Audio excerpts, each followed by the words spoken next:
Hello and welcome to Newswire Afghanistan Special. I am Jawad Tehami. The fighting between Afghan government forces and the Taliban is reaching a new high as the Taliban have captured 8th provincial capital as of today. Afghan President Ashraf Ghani has criticized the US policy of abrupt withdrawal, while the US President Joe Biden has told his government to step up the fight against the Taliban instead of blaming the US. Now, earlier, Ashraf Ghani's guns were pointed towards Pakistan as well, which have been met with a very strong response by the Pakistani authorities. Now, Pakistan has always urged for the end to the Afghan conflict through negotiations and a peaceful political settlement. Many reports of the international organizations have highlighted the corruption of the Afghan government for the current state of affairs in the war-ravaged country. Now, the people of Afghanistan have suffered immensely due to the violence, and that has led to an increased number of civilian casualties and now the internal displacement on a massive scale. And to talk more about the situation that is unfolding in Afghanistan, we are joined today by Brigadier Retired Farooq Hameed Khan, defense analyst. So thank you very much for your time at Newswire Afghanistan Special. And we are also joined by Mr. Asif Durrani, former ambassador. Mr. Durrani, thank you for your time as well. I'll begin with you, Brigadier Khan, keeping in mind the current pace of the Taliban's advances. In how much time do you think they might be capture the entire Afghanistan? Bismillah ar-Rahman ar-Rahim. Thank you very much for getting me in your program. I think looking at the Taliban blitzkrieg, it may only be a matter of weeks before they will be knocking the doors of Kabul. And as you said, 8 provinces, but my latest information says 9 provinces in the last 7 days. The Afghan army, the provinces are falling just like 9 pins. The Afghan army is crumbling. They have, in some areas, shown some resistance to the Taliban offensives. But obviously, there are big gaping holes in their training and their equipment and in their the will to fight. I think basically it is the United States which is to blame itself for the critical situation and the civil war-like conditions that are prevailing in Afghanistan. This is not fair that you hype up the anti-Pakistan narrative as if Pakistan and make us a scapegoat as if we are responsible for what is happening in Afghanistan. Certainly not. You see, if the US, Ashraf Ghani has a point. If the US left Afghanistan in a mess, they got their own deal with the Taliban in Doha. They got a face-saving exit. Pakistan facilitated that agreement. And yet they say that they blame Pakistan. So they should have stayed back in a time frame or ensured that before their complete withdrawal, there is an overall political settlement between the Afghan government and the Taliban. And of course, Pakistan has been literally pleading for this kind of a political settlement for a very long time. So, secondly, if the Afghan National Army is crumbling and if they're not delivering the way they should, the way a fighting army should, then it is not Pakistan to be blamed, it's the United States to blame itself. They have pumped in billions of dollars in the last 20 years. US and NATO forces trained, they boasted that they're training the Afghan army 300,000 plus with the latest equipment. And look, it turned out to be a ragtag army. That is what is very surprising. 20 years and they failed to equip and train the army to the standards that it should be able to protect its internal security, that it should be able to fight any security threats. But it just collapsed, or it's almost collapsing. So why blame Pakistan for the failure of the Afghan National Army? The US and the NATO forces are themselves to blame. And then I would hold the US responsible for the present escalation, the violence, and the bloodshed that is taking place in Afghanistan. Why? Because they signed a deal with the Afghan Taliban. And I clearly remember going through that agreement that there'll be no actions against each other. And look what happened. They're now attacking the Taliban for the last many days through the B-52 bombers, the drone strikes in support of the Afghan army. So I would call it as an open declaration of war by the Americans. And this has led to that escalation, to that violent reaction by the Afghan Taliban. So again, I would say that it is the US which it is acting as a very big spoiler towards Afghan peace and stability. And yet they blame Pakistan for this. As far as Ashraf Ghani is concerned, in my view, he's only a puppet or a stooge which they installed many years ago. And it was a very dubious election that we had a year and a half earlier. So, Brigadier Khan, beg your pardon for interrupting over here. You have just alluded to the very important facts over here, and you're of the view that the U.S. Is to blame for the situation and the escalation that has taken place in Afghanistan as of right now. The phone call which has been made a couple of days before by the U.S. Defense Secretary Lloyd Austin to Pakistan's Army Chief General Qamar Javed Bajwa, he expressed his desire to build up on the relationship and on the mutual interests of Pakistan and the US in the region. How do you see that phone call, especially at this point in time? No, I think that's a welcome development from the point of view that nobody wants to downgrade, to see a downgrade in the relationship between Pakistan and the United States at the political, diplomatic, and of course the military to military level. That would be a welcome step, that we normalize our relations and we remove the mistrust that has been there in the past. And also, it is very important that both Pakistan and US, they work together. Even now, I think nothing is lost.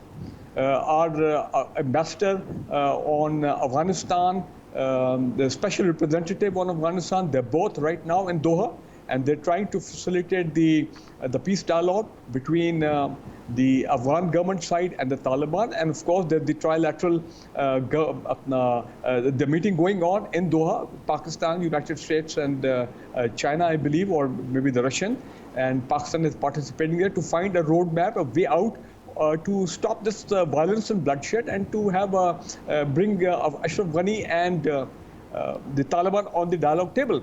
But a point I left, and I want to focus on that also. It is not only the US, which in my view is a spoiler and has left Afghanistan in this situation. I think India has a very big role to play as a spoiler. The US knows it, and the whole world knows it, that the Indians are trying to prop up and trying to misguide Ashraf Ghani into not going in for a peace agreement or a negotiated political settlement with the Taliban, so that we have peace and security in Afghanistan. We want that, but the Indians don't want it, because they are of the view that if there is a peace and stability in Afghanistan and there's a broad-based government over there, then what happens?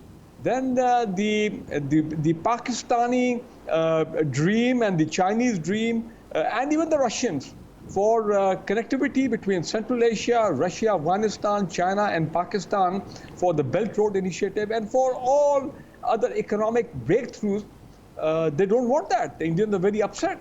And obviously, the Americans also are not very happy about that, because they're not, they would be too unhappy to see Chinese coming in a big way in Afghanistan, as they've already indicated.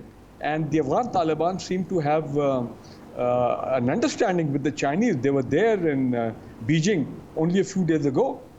So what I'm trying to say is that as long as there are these spoilers who are not letting Afghanistan return to peace and stability, we may continue having this violence, amongst the other factors that I pointed earlier. Okay, Mr. Durrani. Mr. Durrani, I'll take this very point of peace spoilers over there in Afghanistan. It's not only, according to you, it's not only the US, but also the role of India that it plays. It's a very dubious role, and yet it has been trying to sabotage the peace process as well. Mr. Durrani, recently we saw a UN Security Council briefing was especially held regarding the situation in Afghanistan, and India happened to be the chair of that UN Security Council briefing. but Pakistan was not invited, and Pakistani authorities clearly showed their concern and the dismay, and the Foreign Minister Shah Mahmood Qureshi was of the view that India has not fulfilled its obligations as a chair of the UN Security Council. How do you see, does it mean that Pakistan's stance of peace spoilers in the Afghan peace process has once again been proven? Yeah, I tend to agree, because Pakistan's stance has been vindicated by India's stance. They did not allow, being the chair of and being the president of the UN Security Council for the current month, Indians blocked Pakistan's entry and to make a statement there. While Pakistan is the most affected country after Afghanistan. So, and this also proves the point that Afghanistan needs a holistic solution whereby there is no room for the spoilers. And Afghanistan has seen death and destruction during the past 4 decades. Forget about the past 2 decades, but it is almost the 4 decades. 2 generations have born and brought up, and now they are there living in that war-ravaged country. So this was proven, and it is just not Pakistan that it has been raising this point, but even the Indian commentators and former diplomats, they have criticized the Indian government's policy of not allowing Pakistan's representative to speak in the UN Security Council meeting. So this is something which, in fact, leads towards another suspicion vis-a-vis Afghanistan. And when you look at Mr. Ashraf Ghani's diatribe against Pakistan, so it is also both India and Afghan delegates, they were hand in glove in the UN Security Council in blocking Pakistan's participation in the debate on Afghanistan. But Pakistan made its point, and then the Russian delegate, when Indians and Afghans were trying to criticize Pakistan, they said you cannot single out Pakistan for that. And even about Taliban, they said they have a relationship with other countries, so you just cannot single out Pakistan for that.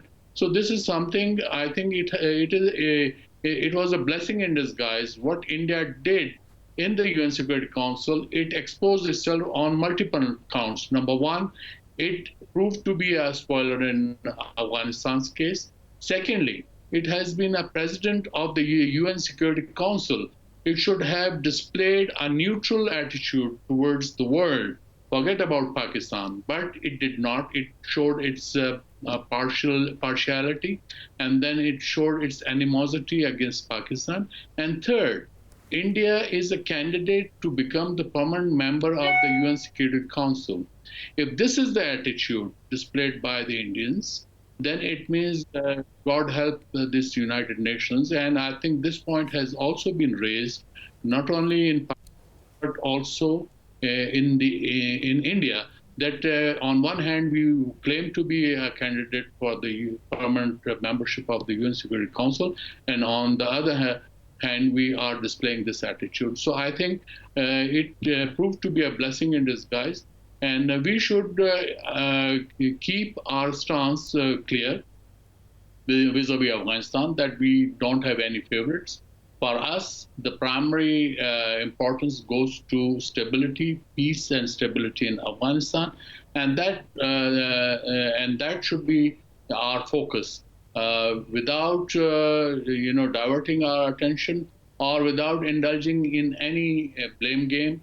We have to, in fact, pursue this single-mindedly, and I think that would be a rational policy. Yes. Mr. Durrani, as you said that Pakistan has played an important role, and we don't have any sort of favorites over there in Afghanistan, a fact which was acknowledged, the role of Pakistan in bringing the Taliban to the negotiating table, that was acknowledged with the Taliban and US Special Envoy Zalmay Khalilzad at that very moment of the signing of the peace deal as well.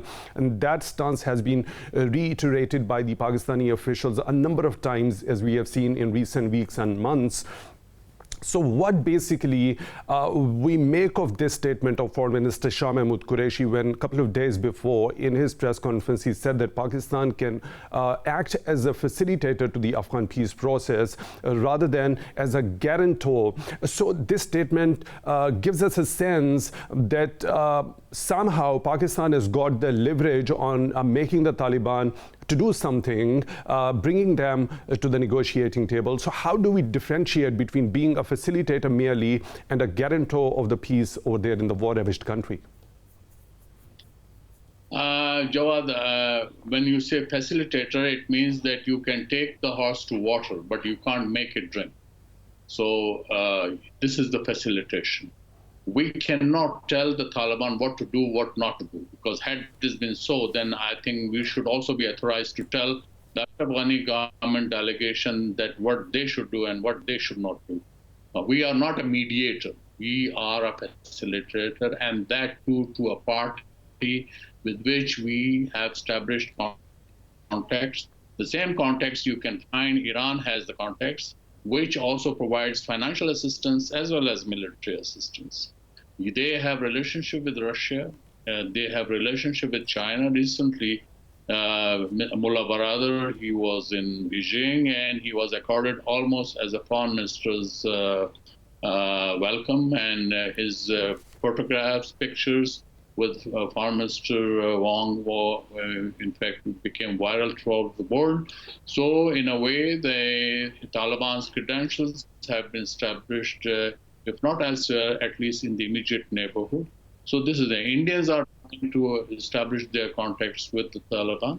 These are the new realities, and Indian commentators now, in fact, without exception, they are telling their government that you have to look at ground realities.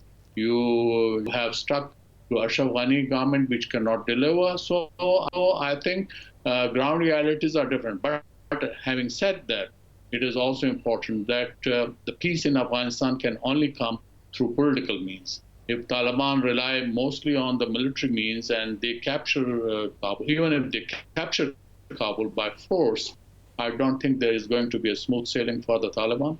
This is my advice, and this is my fear, that if they think that they can bring peace to that country with a history of treachery and deceits and counter attacks and revenges, so they should forget it that Afghanistan, its mosaic has not changed, its culture has not changed, its culture of revenge would be there.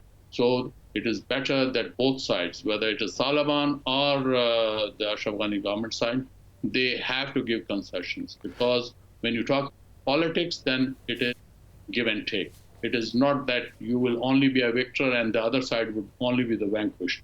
So it can't work like this in politics. Yes. Mr. Durrani, point well taken, and we'll resume the discussion from this very point after a short break. We'll take a break, and for more discussion as we delve deeper into the other aspects of the situation unfolding in Afghanistan, stay tuned for that.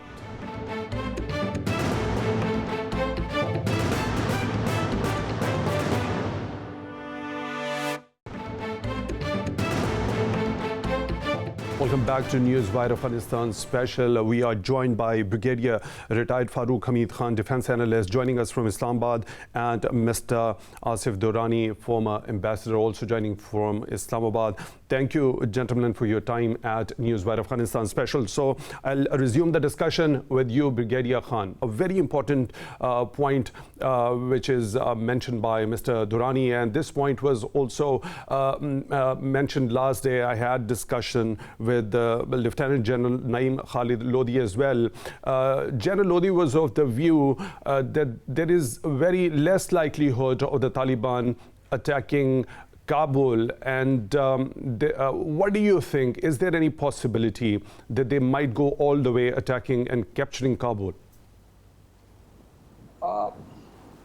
Let me start off by saying that when we were, Asif Durrani was talking about facilitation, that look, we played a very positive role, and we're playing it all along to facilitate Afghan peace and stability.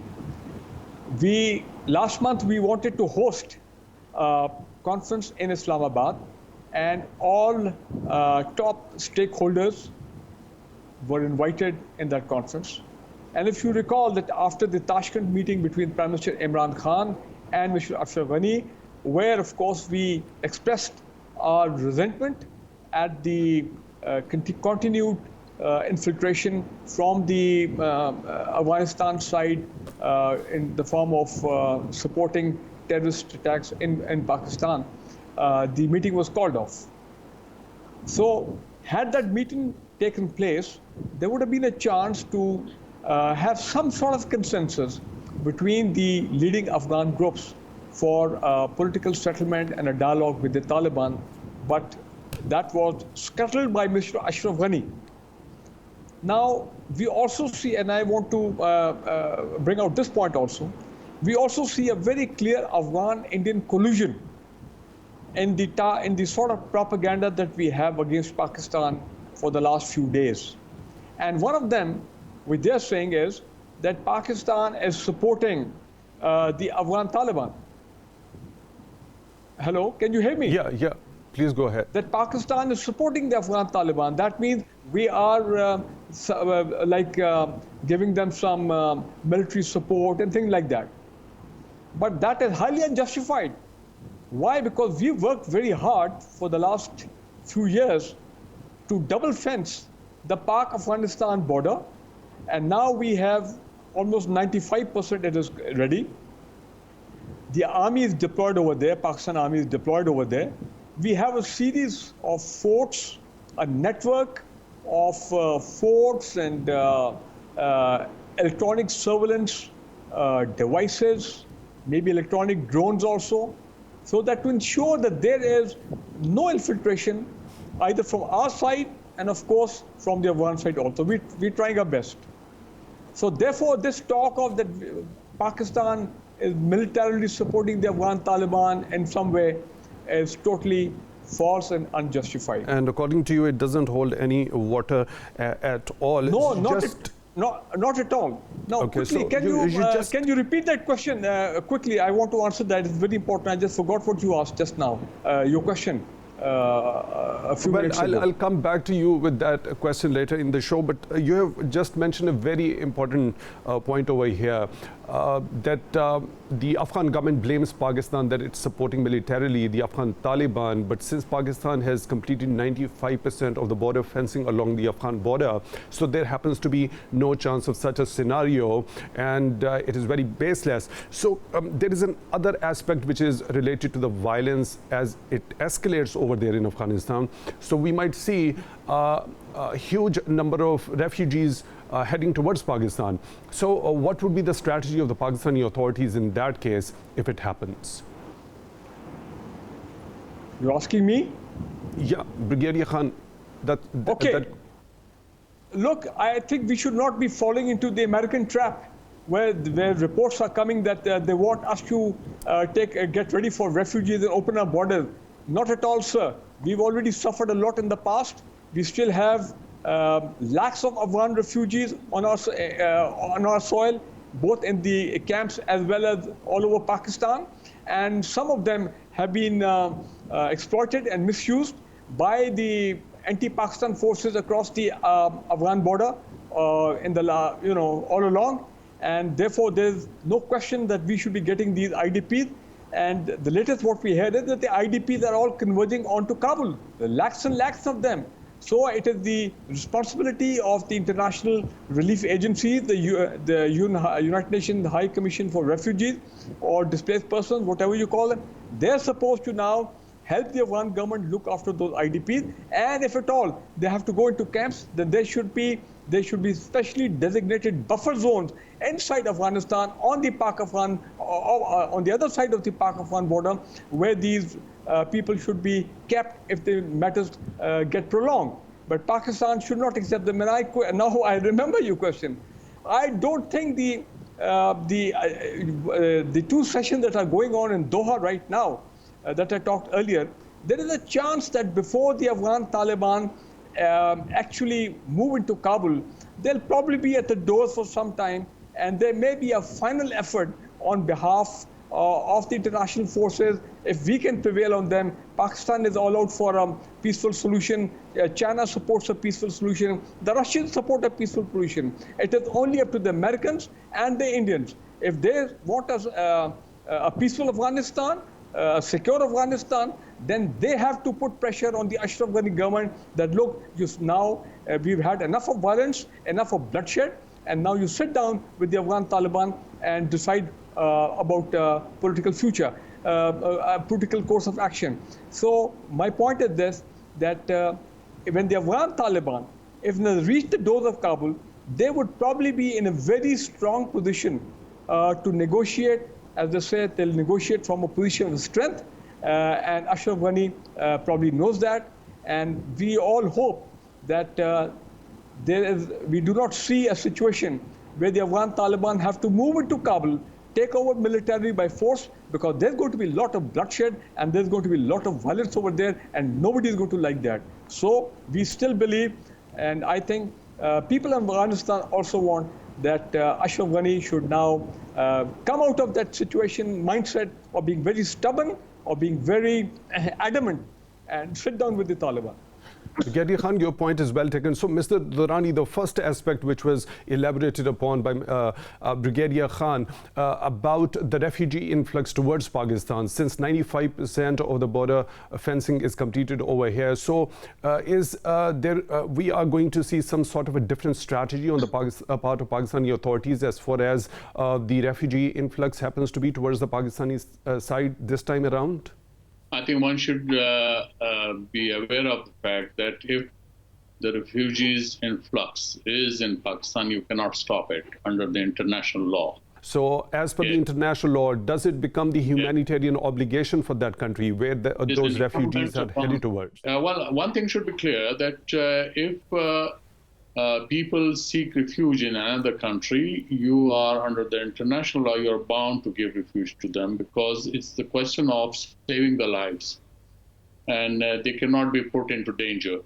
So here, if God forbid this crisis erupts close to our borders, then we will be bound. If the Americans are telling us that not to stop the refugees, I think they have a point, and they are in fact, reiterating what the international law says about the refugees. However, it all depends on Pakistan, that how those refugees are to be lodged in our country. Earlier, during the Soviet Union's crisis, it was the camps, but we also allowed them to mix up in the population. This is, I think this time it is not going to happen like that.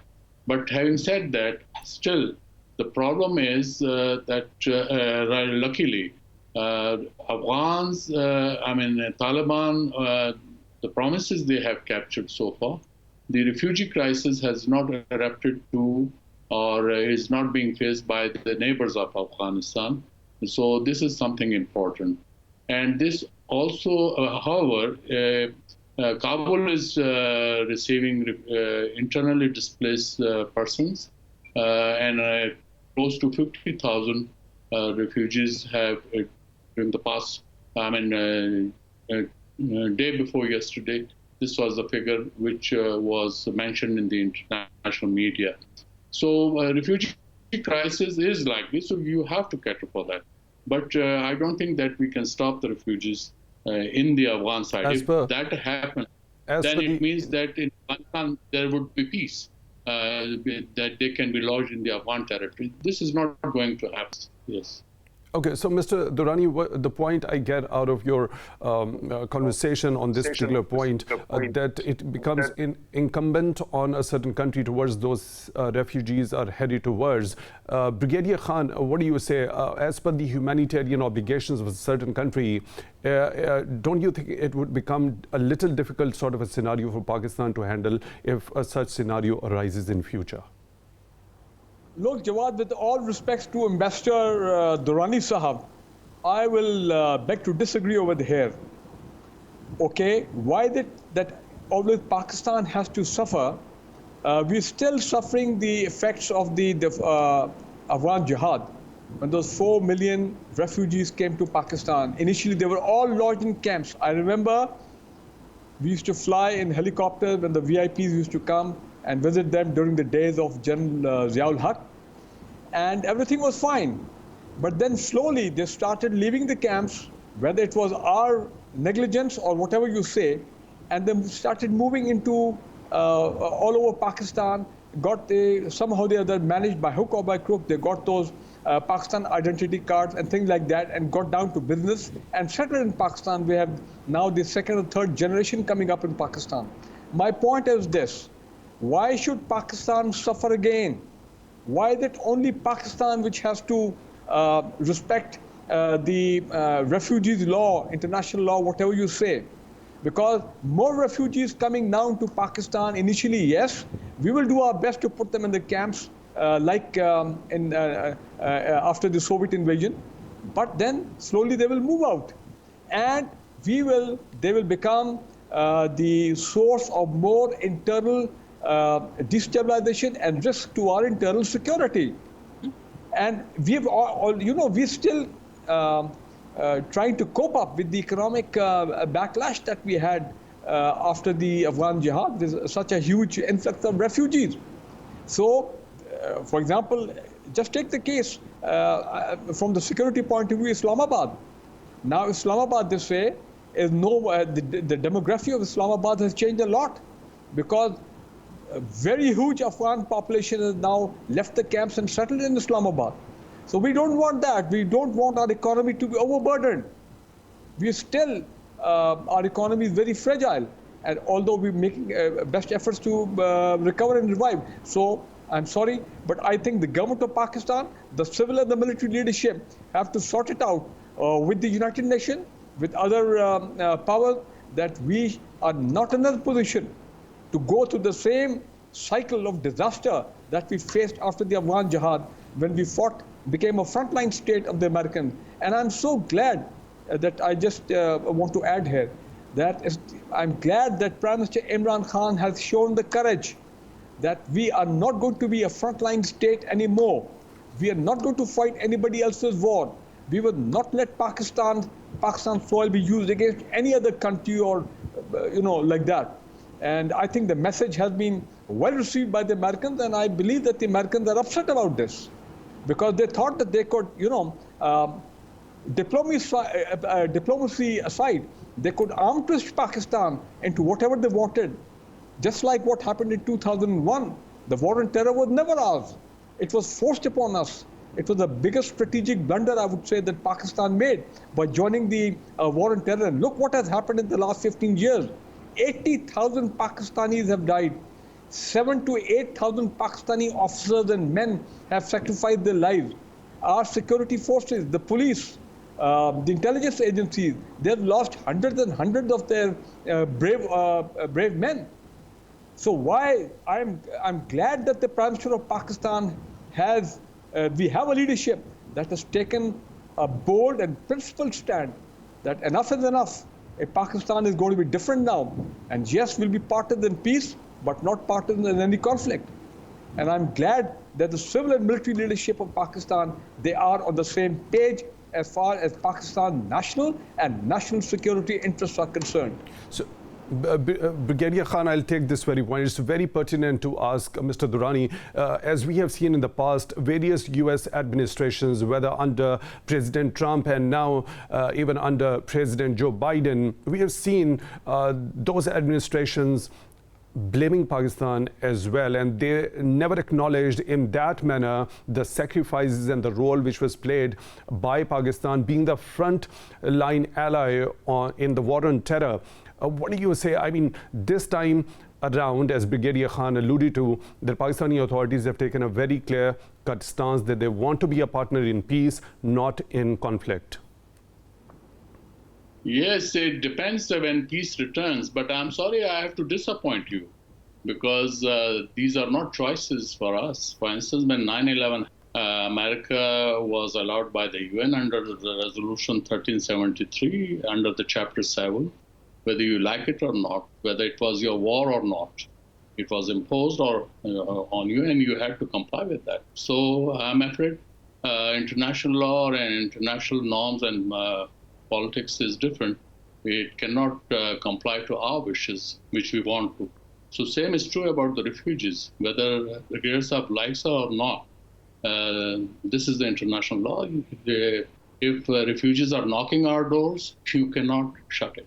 Wherever it has happened, it has caused a lot of massacre, a lot of killings, and then blame on Pakistan would be much worse than what we are trying to say now. So, Mr. Durrani, does it happen to be incumbent only on Pakistan, whether it happens to be the frontline ally on the war on terror and have given a lot of sacrifices, as Brigadier Khan also mentioned a couple of moments before, that is it only incumbent on Pakistan to, fulfill all the international obligations? Why not the US, India, and other belligerent? Now, US, for instance, they are taking those interpreters and translators, 18,000 of them, including their families, so there'll be more than 100,000. They'll go there. And those refugees who want to go wherever they want to go, they have to be facilitated. Many have already landed in Turkey, those who can afford it.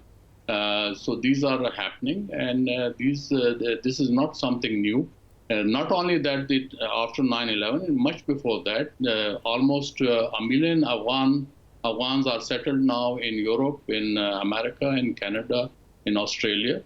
And this process is ongoing. Even when the Syrian crisis started, the Afghan refugees started trickling down there, and almost 200,000 refugees, they reached to Europe. So this is something, and some of them are, most of them are economic migrants as well, but they did. But here we are talking about something which will happen, or the chaos is in Afghanistan, or civil war conditions start.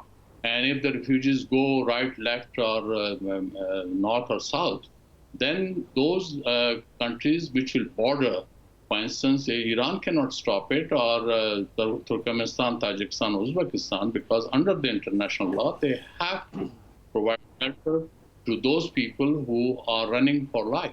So I think I was trying to tell that. Now you want to stop it, by all means you can stop it. So how do you think there could be a strategy or the options for Pakistani authorities?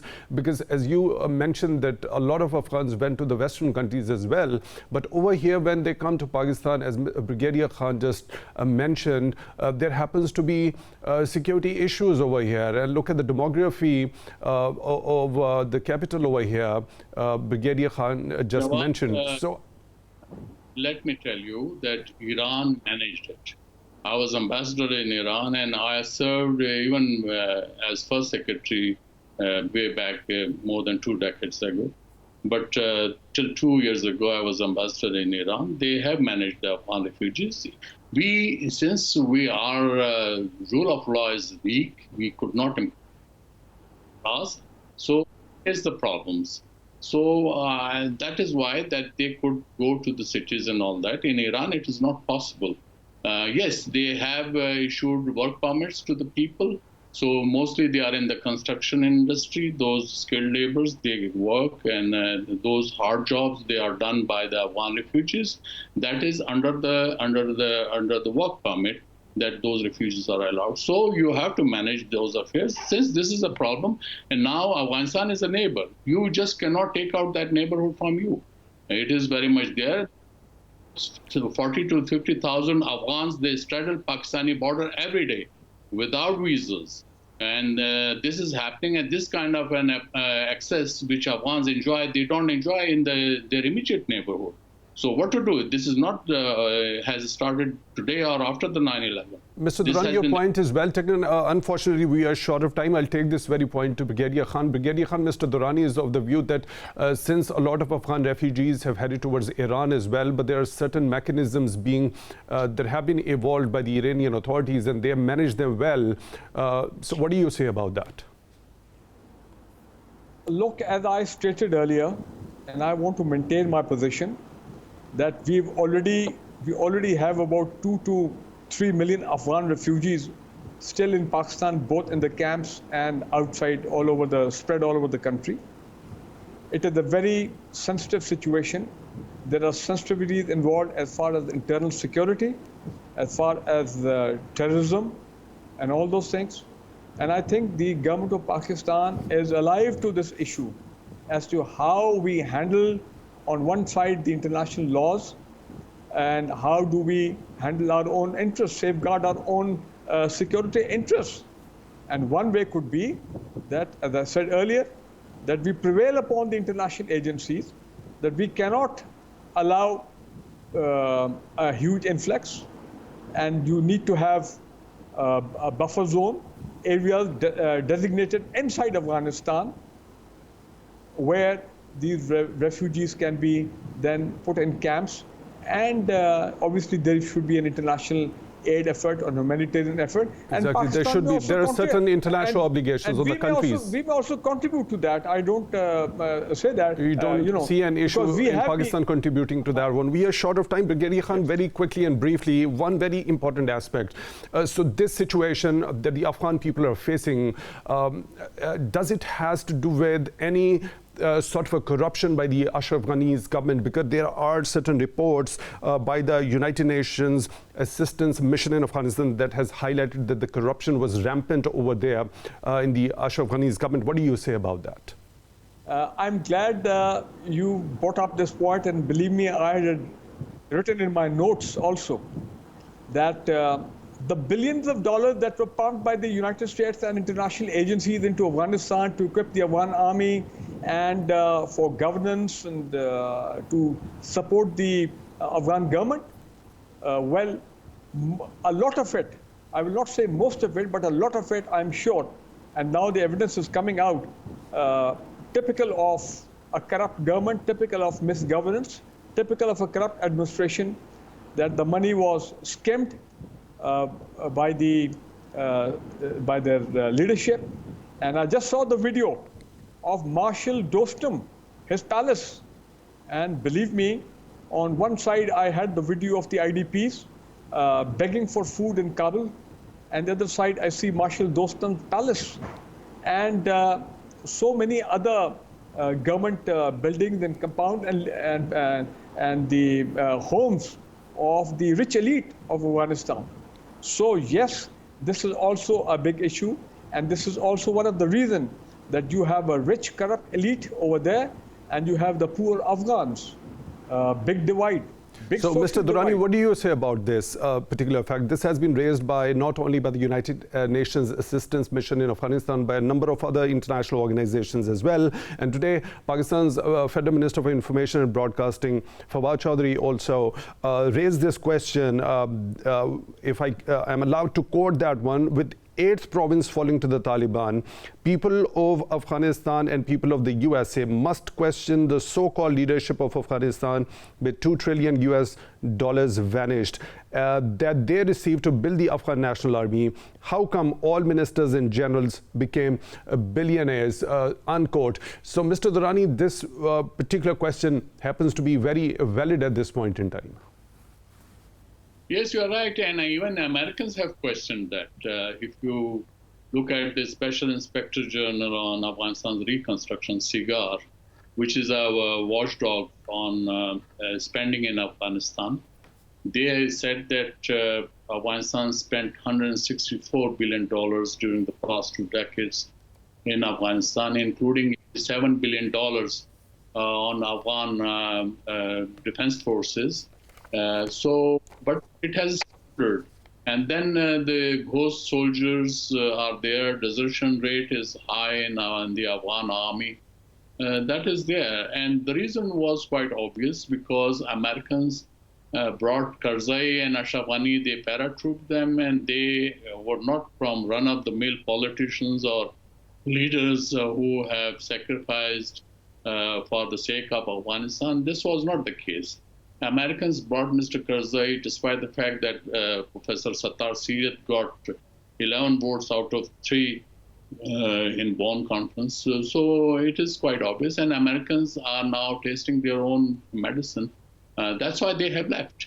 So now that's why you hear Mr. Ashraf Ghani criticizing the Americans for leaving in a huff. Americans have not left in a huff. I think they already told them, and this process with the Afghan Taliban was there for almost 2 years, and Ashraf Ghani knew it. And then apart from 29 February 2020 agreement with the Taliban, Americans also had an agreement with Ashraf Ghani the same day. So about the engagements. So Americans want to continue their engagements, but not in a manner that they will be physically present. Perhaps they may create nuisance for the countries, especially for China. And Mr. Biden's 14th April statement was quite clear. He said we will remain engaged with Afghanistan, but now our focus is China, with which we have adversarial, cooperative, and competitive relationships. So this is something that for Americans now, it is the new game which they want to play. Afghanistan has lived its utility, and so that's why they are leaving. So we should not be surprised. At least I'm not surprised ever since that agreement was signed. Yes. Mr. Asif Durrani, former ambassador, thank you very much for your time at Newswire. And Brigadier retired Farooq Hameed Khan, defense analyst who joined us from Islamabad, thank you very much for your time as well. It was indeed a very enlightening discussion. And with that, we come to the end of Newswire Afghanistan Special, and we'll bring you different aspects of the situation that is unfolding in Afghanistan in the upcoming episodes. For that, stay tuned.